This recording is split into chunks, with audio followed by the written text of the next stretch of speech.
Story 1. My brother was always the golden child in our family. He was the youngest, the only boy, and the child my mother had desperately wanted. To be fair, he really is a great person. He is kind, respectful, and genuinely happy. He recently got married, and my mother hates his wife. From the beginning, she made it clear that she did not approve. At first, it came out as small comments and passive remarks. Over time, those comments became harder to excuse. Eventually, she said things she could not take back. That was the breaking point. My brother chose his wife and set boundaries with our mother. As a result, he has gone low contact with her. He is polite but distant, and he no longer tolerates the behavior that crosses the line. My mother cannot handle it. She is used to being central in his life, and losing that position has driven her nearly insane. She complains constantly, insists she is the victim, and refuses to acknowledge her role in the situation. Instead of reflecting on what she said or did, she blames his wife for turning him against her. The reality is much simpler. For the first time, the golden child chose someone else, and my mother lost control. And she cannot accept that. Story 2. I have a cousin who was a late-in-life miracle baby. He is an only child, born into a wealthy family after a long wait, and from the very beginning, he was treated like something precious and untouchable. From the time he was about 3 years old, he had the best of everything. Top-of-the-line game consoles, powerful computers, and not just a bedroom, but an entire playroom. By the time he reached preschool, that playroom was so full of toys that his parents actually had to ask friends and family to stop giving him toys as gifts. Not because he had enough, but because there was physically no space left. Every outing came with a reward. A trip to the grocery store meant a new toy. A visit to the shoe shop meant another gift. His mother simply could not say no to him. He never had to do anything he did not want to do. Chores were optional. Homework was negotiable. If he wanted to stay up all night playing online games and then sleep through the school day because he didn't feel well, that was allowed. His parents believed that if he was happy, everything would work itself out. Whenever he showed interest in something, money appeared. He played a snowboarding video game for a while, so his parents bought him full skiing and snowboarding equipment and flew the whole family to the mountains multiple times. Once there, he spent most of the trip sitting in the lodge, playing video games on his laptop. They paid for martial arts lessons, golf equipment, musical instruments, and countless other hobbies. Everything someone could possibly want was handed to him, fully funded, fully supported. But none of it stuck. He believed he was destined to become a professional gamer. That was his plan for the future. Gaming was going to bring fame, success, and freedom. So why bother with school, discipline, or effort in anything else? The problem was that real life eventually caught up. Despite being genuinely intelligent, he failed out of school at 16. No amount of parental optimism or financial support could change that. Now he is 25 years old. He still lives at home. As far as anyone knows, he never completed high school or earned an equivalent qualification. He has never held a steady job. He has not completed any of the apprenticeships or training programs his parents arranged for him over the years. His mother still does everything for him. But he is deeply unhappy. He feels lost. He does not believe he is good at anything. He does not know how to function independently. He has no close friends left. The people he grew up with moved on. They went to university, built careers, started relationships, and traveled the world. They are living adult lives. And he is still at home, watching his mother make his lunch every day. It is a quiet, painful example of what can happen when love turns into overprotection, and when comfort replaces responsibility. Story 3. My brother was the golden child in our family. He was treated as special from the very beginning. My mother believed he was smarter, more talented, and better looking than the rest of us, and she made sure he knew it. There were 5 of us children, but he was always the one held up as different. As a result, expectations were never placed on him the way they were on the rest of us. He never finished high school, but it did not matter. He was constantly told that he was naturally gifted and destined for something great. Because of that, he never felt the need to try. Every failure was excused, every responsibility deferred, and every setback blamed on someone or something else. While the rest of us learned how to work, adapt, and move forward, he stayed exactly where he was. Now he is 50 years old. He is unemployed and struggling with alcoholism.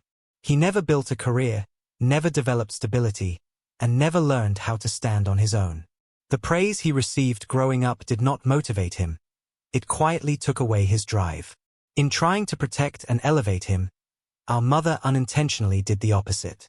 By constantly telling him he was exceptional without requiring effort, she removed the need to grow, to fail, or to learn. In the end, that favoritism did not give him an advantage. It poisoned his life. Story 4. My sister also became a casualty of the way we were raised. She struggled for years with alcoholism and drug addiction. Watching it unfold was painful, but there was one moment that truly forced my mother to confront the reality of the situation. When our grandmother passed away, she left behind some family jewelry. My mother decided that I would receive nothing, while my sister would get her pick of the pieces. Her reasoning was simple. That kind of thing means more to your sister. Within a short time, my sister had pawned every single piece. Not long after that, she disappeared.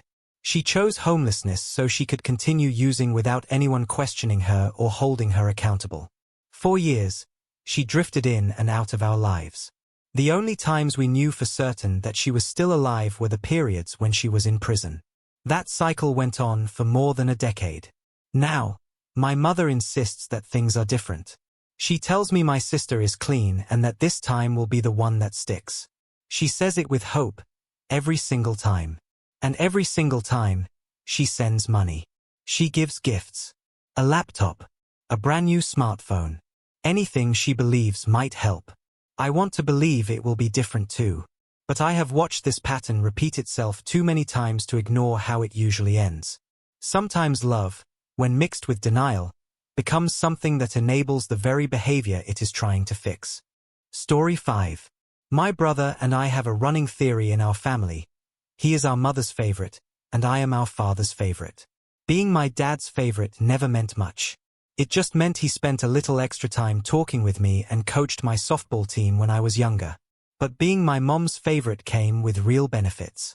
My brother usually got whatever he wanted. Growing up, all I ever wanted was to go to Disney World. For years, I asked. My parents always said they did not want to go, or that we could not afford it. I even remember collecting aluminum cans and recycling them, hoping to help earn enough money for the trip. My brother, who is a few years younger than me, never showed any interest in going. He was perfectly happy staying in his room playing video games and never once said he wanted to visit Disney World. I never got to go. Then, right after my brother graduated from high school, my parents called me with news. They told me they were taking him to Disney World as a graduation gift, because, according to them, that was all he ever wanted as a child. It was the first time he had ever expressed interest in it. They also mentioned they would be flying there. Flying on an airplane was something I had always wanted to do as a kid and never had the chance to experience. I was not invited on the trip. I was around 20 years old at the time. They were just calling to tell me they were going. They stayed for a full week. When they came back, I asked how the trip went. They told me my brother was miserable the entire time. He complained about the heat, did not want to go anywhere, and spent most of the trip wanting to stay in the hotel room playing video games. That was over 15 years ago. A couple of years ago, I finally worked up the courage to tell my mother how much that trip had hurt me. I explained that I had wanted to go my entire childhood, and that it was painful to watch my brother get the experience I never did. She denied it. She claimed I had never told her I wanted to go. When I said that I had, many times, she changed her story. She then claimed that I had been invited on the trip and had refused to go. That also was not true. In that moment, I realized something important. It was not just about Disney World. It was about years of favoritism being rewritten after the fact, and feelings being dismissed rather than acknowledged. Sometimes, the most painful part is not what was taken from you, but being told it never mattered in the first place. Story 6. My sister was the golden child in our family. She has struggled with mental health issues for most of her life, but she could have functioned as a normal adult if she had not been constantly coddled and protected from consequences. Our mother has since passed away, and my sister now lives with our father. Over time, her behavior became dangerous. She attempted to set fire to his house. She sold his truck without permission. She took all of his money. She physically assaulted him. Each incident escalated, and yet no one in the family intervened in a meaningful way. I live out of state, so there was only so much I could do. Eventually, I contacted Adult Protective Services and reported what was happening. I called my father and begged him to accept their help. He refused. He told me, "Maybe you're wrong," and then told the APS worker, who was genuinely kind and concerned, that everything was fine. That was the moment I realized there was nothing more I could do. I stepped away completely. At this point, I live with the constant fear that one day I will receive a phone call telling me my sister has killed him. The rest of the family continues to ignore the situation, pretending nothing is wrong, just as they always have. We were once a close-knit, lower-middle-class family. Now, nearly everyone is financially ruined or struggling with addiction. As painful as it is to say, every single one of these problems can be traced back to the unchecked behavior and favoritism surrounding my sister. I left, and I will never go back. Sometimes the hardest choice is accepting that you cannot save people who refuse to be saved, even when they are family. Story 7. My biological grandfather died when my mother and her older brother were still very young. My grandmother was only 18 years old at the time. Left widowed with 2 small children, she remarried quickly. Her new husband was actually my late grandfather's cousin. At the time, he was praised by the family and community for doing the right thing by marrying a widow with children. Not long after, they had a son together. Let's call him Mark. From the beginning, Mark was treated very differently. My mother and her full brother were expected to work constantly. They had chores at home, were sent to help on relatives' farms during school holidays, and lived under strict, authoritarian rules imposed by their stepfather. Mark, on the other hand, was spoiled. He never had to do chores. He was driven to school instead of walking. He was excused from responsibilities and faced no consequences for his behavior. If Mark did something wrong, my mother and her brother were blamed instead. That pattern continued for years. At one point, when Mark was 25 years old, he was discovered sharing a bed with a 14-year-old girl. Instead of holding him accountable, the adults blamed the girl entirely. Mark faced no repercussions. As he got older, his behavior escalated. Eventually, Mark was arrested while under the influence of multiple illegal substances. Once again, my grandparents refused to believe he was responsible. They blamed the bar where he had been drinking, insisting someone must have put the drugs in his drink, because in their eyes, their son could do no wrong. Once again, Mark avoided serious consequences. Later, Mark married his future ex-wife after getting her pregnant when she was 17 and he was 27. Her family had their own problems, and they used a loophole in local regulations to allow the marriage. The relationship was unstable and chaotic. Over time, they had 3 children together. About 10 years ago, Mark's wife filed for divorce. Mark refused to take responsibility for the children, and she wanted a fresh start. As a result, all 3 children were left at my grandparents' house. This is where the aftermath becomes especially painful. My grandparents are now both in their 70s. Mark was eventually arrested again, this time during a raid on a drug distribution operation. He was sentenced to 13 years in prison. Even then, my grandparents did not learn from their mistakes. Instead of breaking the cycle, they simply shifted it to the next generation. Mark's oldest child became the new scapegoat. She was treated like unpaid help, expected to clean and serve everyone else. Eventually, she cut off contact entirely. She now lives in a college dorm and is working to build a life for herself. The second child became the new golden child. He still lives with my grandparents. He refuses to attend school and is now 20 years old without a high school diploma. He spends his days playing video games, partying, and using drugs. Despite openly disrespecting and exploiting my grandparents, he is still defended and enabled by them. The third child was treated as disposable. My grandparents forced him to beg his mother to take him back, offering weak excuses for why he alone had to leave their home. He is 17 years old and already knows that his mother plans to remove him from her home as soon as he turns 18. She wants no reminders of her past life with Mark and provides only the bare minimum care. No lessons were learned. The same favoritism, denial, and enabling that destroyed one generation is now being repeated with the next. And once again, it is the children paying the price. Story 8. My mother was deeply narcissistic and delusional. From a very young age, she pulled my sister into the role of the adult in the family. By the time my sister was only 12 years old, she was acting as my mother's emotional protector. She listened to constant stories about how everyone was supposedly out to get my mom. She was expected to comfort her, defend her, and manage her emotional instability. At the same time, my sister was treated as the golden child. She could do no wrong. She was praised constantly and never questioned. Because of this, she never recognized that our mother was seriously mentally ill. To her, this behavior was normal. It was all she had ever known. When our mother passed away, the pressure that had been holding everything together suddenly disappeared. That's when my sister completely collapsed. Once the lifelong stress was gone, she suffered a severe nervous breakdown.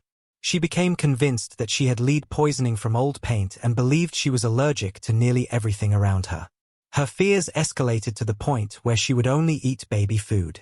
She also experienced episodes of hysterical blindness. Desperate for answers, she went to 52 different doctors. Eventually, she found one who reinforced her beliefs instead of questioning them. This doctor charged her over $100,000 for chelation treatments. Our mother had essentially created a replica of herself. Without my mother there to define reality for her, my sister had no sense of who she was, what was real, or how to live independently. She had been shaped into a mini version of our mother, and when that influence disappeared, she was completely lost. Story 9. My sibling is genuinely successful. He is a kind, intelligent, and accomplished man. In nearly every sense, he has achieved the kind of success people spend their lives striving for. Despite this, I was only able to truly develop a relationship with him after our parents passed away. He was nurtured, supported, and encouraged growing up, and it shows. He grew into someone thoughtful, confident, and emotionally healthy. He is, quite simply, a wonderful person. I love him, and he loves me.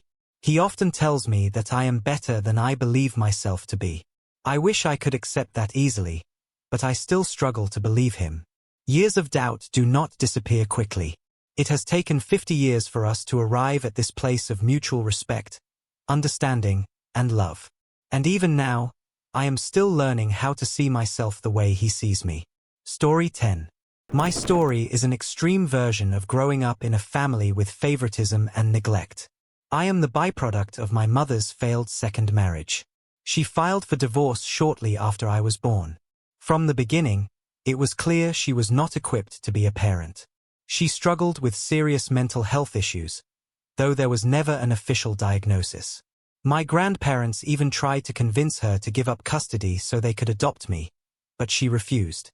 She went on to marry again. Her third husband, who later became her fifth husband, was the man I knew as my stepfather my whole life. I didn't even realize he wasn't my biological father until they briefly divorced. When I confronted her about it, she screamed at me. Eventually, my mother and stepfather had a son, my little brother. From the very beginning, everything was thrown into raising him. He became the center of attention. Every gift, every trip, every opportunity went to him. And me? I was treated as unwanted leftovers from her past.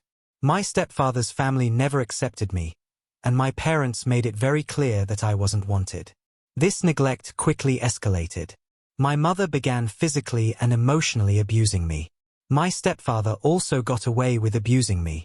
I was made to clean the entire house for them, including their bedrooms and bathrooms. Meanwhile, my little brother was treated like a prince. He was never punished, never told no, and showered with gifts and privileges. Watching me get treated poorly, he learned to mimic the behavior. At first, it was small things, lying to get me in trouble, stealing my belongings, or breaking my things to upset me. Over time, it escalated, and he began hitting me too. I was denied normal childhood experiences. No birthday parties, no friends over, no regular medical or dental care. By junior high, my mother stopped even buying me clothes or a toothbrush. I survived on hand-me-downs from friends. Of course, this environment eventually backfired. My brother, believing he was the center of the universe, developed violent tendencies when he didn't get his way. By junior high, he was drinking and using drugs, skipping school, and getting arrested for assault and drug-related offenses.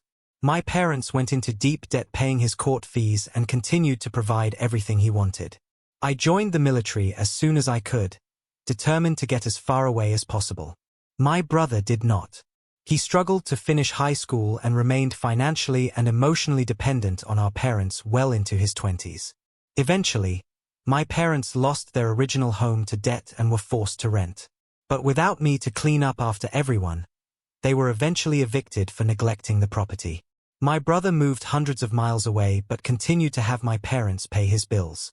Now, at nearly 40, he is finally on his own, only because my mother has passed away and my stepfather can no longer afford to support him. My stepfather is now alone, far from the only child he ever seemed to care about, with no one to help him. Meanwhile, I built a life for myself. I married a wonderful man 20 years ago, and we have 2 amazing children. We live in our own home, far away from that chaos. I have been in therapy for several years, working through the trauma of my childhood, and I am doing well. I survived. I built a life, a family, and a sense of stability that I was never given. And finally, after all those years, I am free. If you have enjoyed watching this video, make sure to like, comment, and subscribe. Thank you.